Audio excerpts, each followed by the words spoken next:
Kaj je polžev usadek? Polžev usadek je posebna naprava, ki lahko pomaga ljudem, ki imajo težave s sluhom. S posebnim kirurškim posegom se vstavi v uho. Kako deluje polžev usadek? Naprava ima dva glavna dela. Zunanji del, ki se namesti za uhelj, in notranji del, ki se kirurško namesti pod kožo.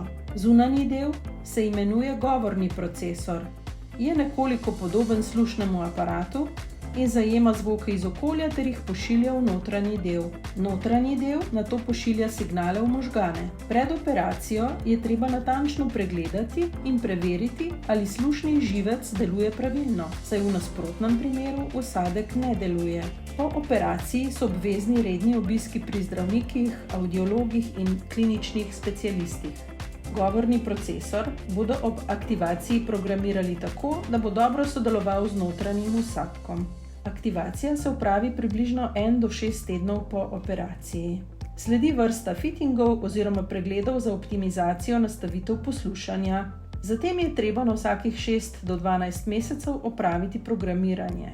Med začetnim programiranjem večina ljudi še ne razume zvokov, ki prihajajo skozi usadek. Po prejemu polževega usadka je eden ključnih korakov za doseganje optimalnega sluha rehabilitacija. Ta proces vključuje aktivno učenje poslušanja z usadkom in je bistvenega pomena za otroke in odrasle po vsaditvi. Polžev usadek ne obnovi sluha v celoti, pomaga pa pri boljšem prepoznavanju in razumevanju zvokov, izboljša zaznavanje sluha in govora ter jasnost govora oseb s polževim usadkom. Prav tako pomaga prepoznavati morebitne nevarnosti ali opozorila, kot so sirene, bližajoči se avtomobili in drugi pomembni zvoki. S polževim usadkom so povezana tudi različna tveganja.